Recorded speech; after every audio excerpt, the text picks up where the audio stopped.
Russia planning prolonged attack with drones, 40% occupied territory now liberated.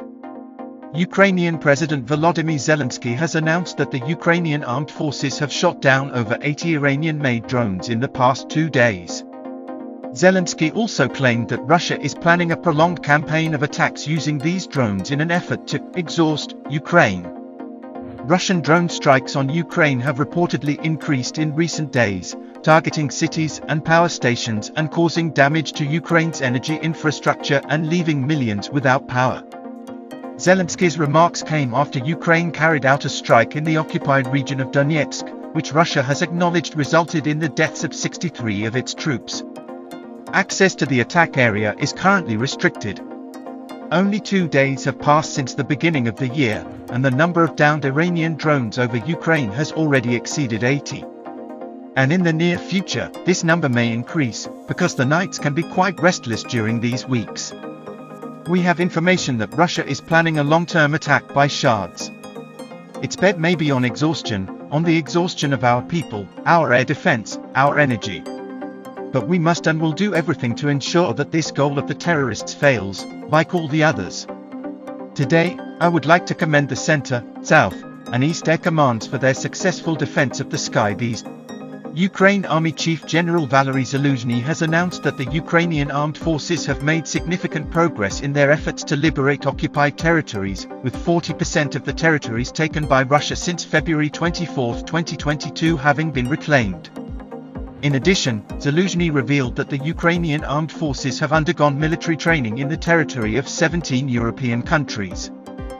The armed forces liberated 40% of the territories occupied during the full-scale invasion and 28% of all territories occupied by Russia since 2014. Thanks to international partners, it was possible to train more than 20,000 soldiers. In 2022, more than 600,000 people were evacuated from the areas of hostilities and more than 2 million tons of humanitarian goods were brought in. General Valery Zaluzhny, Commander-in-Chief, Ukraine Army. Tensions between Ukraine and Russia continue to escalate, with the Ukrainian General Staff announcing that it is currently specifying the number of Russian manpower losses in a recent strike in Makivka. Kiev has also reported that the HIMARS strike in Makivka destroyed 10 pieces of Russian military equipment. In response, Ukraine's Air Force launched 10 aerial strikes on build-up areas of Russian troops on January 2, targeting Russian anti-aircraft missile systems. Russia has responded with 1 missile strike and 28 airstrikes on Ukrainian positions, and has continued to shell the Zaporizhia, Kherson, Kharkiv, and Mykolaiv regions. Russia has also opened fire on the border settlements of the Chernihiv region using mortars and artillery, and loud explosions have been heard in the central part of Sevastopol in Crimea. The Russian Defense Ministry has claimed that its forces destroyed a Polish-made Krab howitzer in the Kherson region on January 2. Russia has also reported that its forces killed over 70 foreign mercenaries and more than 70 Ukrainian troops on January 2, and destroyed 3 armored vehicles and 2 pickup trucks using artillery and mortars. Russia fired Tu-24 times in Bakhmut direction. The Ukrainian military has reported that Russia fired 224 times in the Bakhmut direction over the past day, with Russia continuing to focus its main efforts on the eastern Ukrainian city of Bakhmut. Ukrainian military spokesperson Andriy Cherevati also stated that Russia is currently using 20,000 shells per day on smaller sections of the frontline region. These developments come amid ongoing tensions between Ukraine and Russia, including an increase in airstrikes and artillery strikes on both sides. There were 34 fights and 1 airstrike. The enemy lost 213 people killed and 87 wounded there. In other directions, such as Kupiansk, Lyman and Avdiivka, Russian forces, tried to improve its tactical position, also conducted counter-offensive actions, for example, in the area of Stelmakivka and Belohorivka in the Lyman direction. However, in all these directions it failed to achieve its goal, failed to break through our defense and suffered losses. Russia reports shelling in Belgorod. Belgorod Governor Vyacheslav Gladkov has reported that the Russian region of Belgorod came under fire on January 2. Gladkov claimed that the village of Miram in the Shepekinsky urban district was targeted by the Ukrainian army, and that there were no casualties, but the shelling caused damage to 2 private houses and a car. Gladkov also stated that the village of Vyazavoy in the Belgorod region was targeted in the attack. These developments come amid ongoing tensions between Ukraine and Russia. Ukraine-Russia ceasefire in 2023.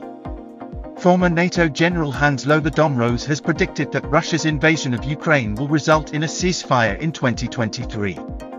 According to Domrose, both Russia and Ukraine will eventually agree to a truce and begin negotiations to end their war, possibly when both sides will understand that they are not moving anywhere. However, Domrose also warned that negotiating an end to the conflict may be difficult, as both Russian President Putin and Ukrainian President Zelensky have made demands that the other party is unlikely to agree to. I expect a truce at the beginning of summer, when both sides will say, now it doesn't make sense anymore. The ceasefire will come sometime in 2023. A ceasefire means we stop shooting. Negotiations will probably take a long time. You need a mediator. Putin not terminally ill, claims Danish intelligence. According to an agent for the Danish Defense Intelligence Service, Russian President Vladimir Putin is not suffering from a terminal illness. The agent, named Joachim, has claimed that Putin was undergoing hormone treatment for cancer when he decided to invade Ukraine, and that this treatment may have affected his judgment. Joachim also stated that Putin is experiencing chronic pain, which could explain why he has been seen tightly gripping tables and chairs for support. The official, who leads Denmark's intelligence gathering efforts on Putin, has said that the 70-year-old's cancer diagnosis is not terminal. Additionally, the agent revealed that Danish officials initially believed that Russia would take over Ukraine in just 2 weeks. This is chronic pain that he has suffered from for quite some time now. That's why he tends to sit and grab things tightly. It's to ease the pain. Delusions of grandeur are one of the known side effects of the type of hormone treatment that he was on. It's not something I can say for certain, but I think it did affect his decisions when he launched the war in Ukraine.